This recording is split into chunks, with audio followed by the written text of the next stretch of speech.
आइए बढ़ते हैं आयत नंबर 13 की तरफ। तिलावत करते हैं, या अय्युहल्लज़ीना आमनू ला ततवल्लौ कौमन गदिबल्लाहु अलैहिम कद यइसू मिनल आखिरती कमा यइसल कुफ्फारु मिन अस्हाबिल कुबूर।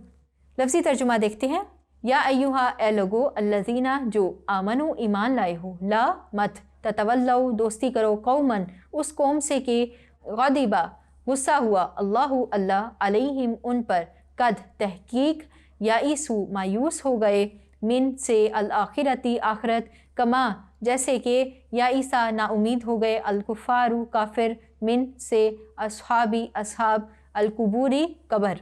बामुहावरा तर्जुमा देखते हैं, मोमिनो उन लोगों से जिन पर अल्लाह गुस्से हुआ है दोस्ती ना करो, क्योंकि जिस तरह काफिरों को मुर्दों के जी उठने की उम्मीद नहीं, इसी तरह उन लोगों को भी आखिरत के आने की उम्मीद नहीं है। ये थी आयत नंबर 13। ये कुरान मजीद में सूरा अल-मुम्ताहिना की आखिरी आयत है। यहाँ पर सूरा अल-मुम्ताहिना का इख्तिताम हो जाता है, दूसरा रुकू भी मुकम्मल हो जाता है। इस आयत का रब्त भी पिछली आयत के साथ है और सूरा अल-मुम्ताहिना की पहली आयत के साथ भी है कि जैसा कि पहली आयत में अल्लाह ताला ने मुसलमानों को दुश्मनाने इस्लाम से दोस्ती करने से मना किया, इसी तरह इस आयत में दोबारा से ताकीद की जा रही है, यानी जाते जाते इस सूरा का इख्तिताम करते हुए भी अल्लाह ताला ने फिर उसका एक और सबब भी बयान कर दिया। और वो सबब क्या बयान किया कि वो आखिरत के बारे में ऐसे ही नाउमीद हैं कि जैसा कि आपको काफिरों के मुर्दे जो कब्रों में पड़े हैं उनके दोबारा उठने के हवाले से नाउमीदी है कि कभी वो दोबारा उठ नहीं सकते, वो तो मर चुके हैं, वो हयात बाद अल मौत तो मुमकिन ही नहीं है।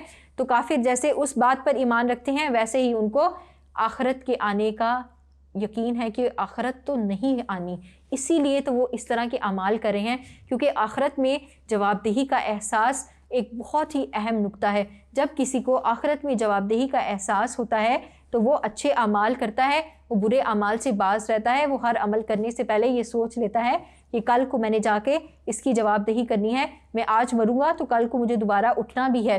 तो अल्लाह ताला ने यहाँ पर मुसलमानों को मना फरमाया कि आप लोगों ने ऐसे कुफार से दोस्ती नहीं लगानी। अब जो आयत का ये हिस्सा है कि कद यइसु मिनल आखिरती कमा यइसल कुफ़ारु मिन अस्हाबिल कुबूर, कि ये कुफ़ार जो है वो आखिरत से ऐसे ही ना उम्मीद हैं जैसे कि उन्हें काफिरों के मुर्दा दोबारा उठने की ना उम्मीदी है। तो इसके दो मायने हो सकते हैं। उलमाए कराम फरमाते हैं, एक ये कि वो आखिरत की भलाई और उसके सवाब से इसी तरह मायूस हैं जिस तरह ज़िंदगी बाद मौत से इनकार करते हैं।